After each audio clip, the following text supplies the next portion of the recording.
We're going to wrap up on this brilliant day, and I'm just going to see, can I steal Eoghan O'Mara Walsh just for a few minutes, not clad in an itsy-witsy, teeny-weeny, yellow polka dot bikini. Eoghan, biggest takeaways from this year? Obviously, we need a special dedicated Ballantee slot for next year. Yes, we certainly do. The B&Bs are alive and well.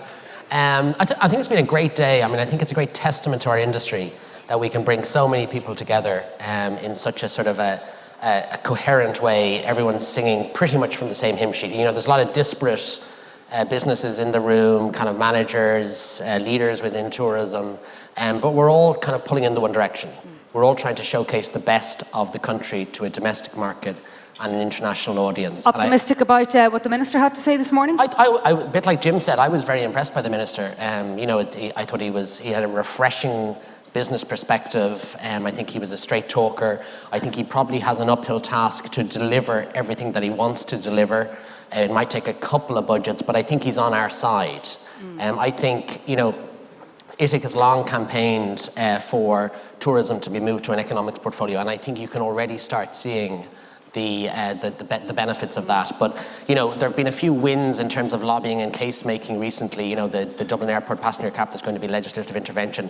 VAT 9 is on the table, whether it's delivered straight away or not. At least it's on the table, and we're now in an economics portfolio. But what I've learned over the years is that lobbying and case making is a journey, it's not a destination. And I guarantee we'll be here this time next year and something else will have arisen.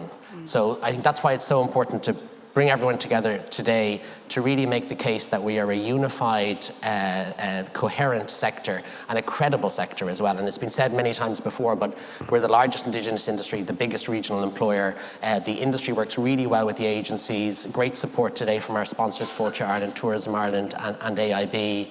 And just on a personal note, I think, you know, a huge thanks to the industry, to ITIC council members, to the ITIC board. You saw Neil and Anne today, but, you know, we've very, very active, committed board, and Arlene Woods in the office has delivered today. Greg, Fast Lane, Keynote. So,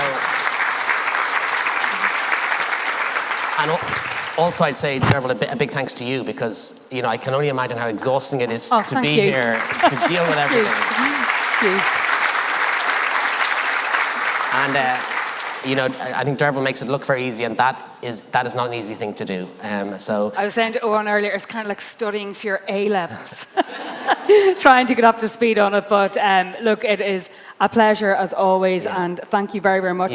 I'm very excited. Let me just see that. I'm so pleased with myself at 1 minute to 4.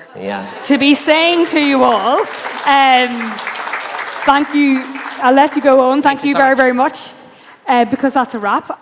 What a day, what a series of guests. I'm so excited we finished before 4 o'clock, because that means you have all deserved the glass of wine that is waiting outside for you. And don't forget that beer on draft from Smithwick's and the brilliant Smithwick's experience in Kilkenny. It's really well worth a visit. Once again, thanks to our sponsors, Fáilte Ireland, Tourism Ireland and AIB, as well as Kilkenny Tourism for that fabulous lunch.